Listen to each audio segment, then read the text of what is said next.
The Ford's headlights dimmed even more, flickered out a few last blood drops of light, then finally died, blacking out their view. Landon sneezed. He cringed, hating that he revealed weakness to the others, especially the dwarf. How long have they been out there? Landon asked, glancing at the front doors of the church. 2 or 3 inches of wood were all that separated them from the outside, from these ape men. He looked around, couldn't find the dwarf. What kind of game was he playing now? Question is, George said, materializing from the shadows. how long before they come in? Startled, Landon aimed his rifle at George's chest. The dwarf didn't even flinch. You planning to shoot a cop? He jiggled the loaded pistol at his side. I wouldn't recommend it. Landon took a deep breath and exhaled. We're all on the same team here. Are we? George said, releasing a loud snort that echoed into the adjoining hallways. Landon lowered his rifle. It's bad luck to sneak up on someone with a gun, He said. You threaten me? No one is threatening anyone. Let's just calm down. There'll be plenty of time for us to kill each other later after we're safely through this night. Another snort. How do you know it'll end after the night? You know something we don't? What's your problem?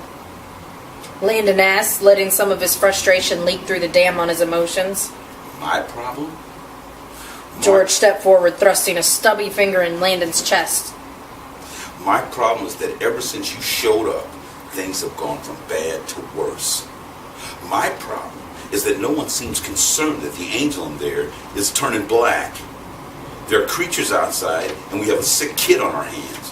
What's next? The dead body shows up? My Bible says you can't serve 2 masters. I serve God. Who do you serve? Landon locked eyes with George. You left out the fact that before I showed up, you had nothing but candle snuffers and Bibles with which to defend yourselves. Who do you serve? I'm not the one who lost my gun. I'm betting your boss wouldn't look too favorably on that. Landon said. Watch yourself, boy. George leaned in closer, face to face. I may have lost my gun, but at least I didn't abandon my family. Landon regarded the dwarf with the cool rage of a killer. His whole body shivered. Just one flick of the wrist, one twitch of a finger, and it would all be over. His voice was low and even when he spoke. Don't ever speak of my family again. You think you have a problem with me now? George said. You make a move, any move, and I'll take you down so fast you won't have time to blink. You think you're fast enough? But you won't be. You'll be on the ground begging for mercy like a scared little girl. I eat guys like you for breakfast. Landon slowly shook his head. You've never met someone like me. George grinned into the darkness.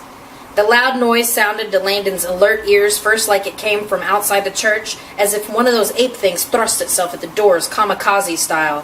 What was that? Landon gasped, peering through the stained glass window. More of those gorilla-shaped creatures mulled around in the dark. None of them were close enough to strike the door. The dwarf hadn't flinched. He stood in the shadows as silent and still as a predator. The sanctuary, George said. Landon hurried to the second set of double doors. As he wrenched open the mahogany door, Landon felt a strong hand grip his shoulder.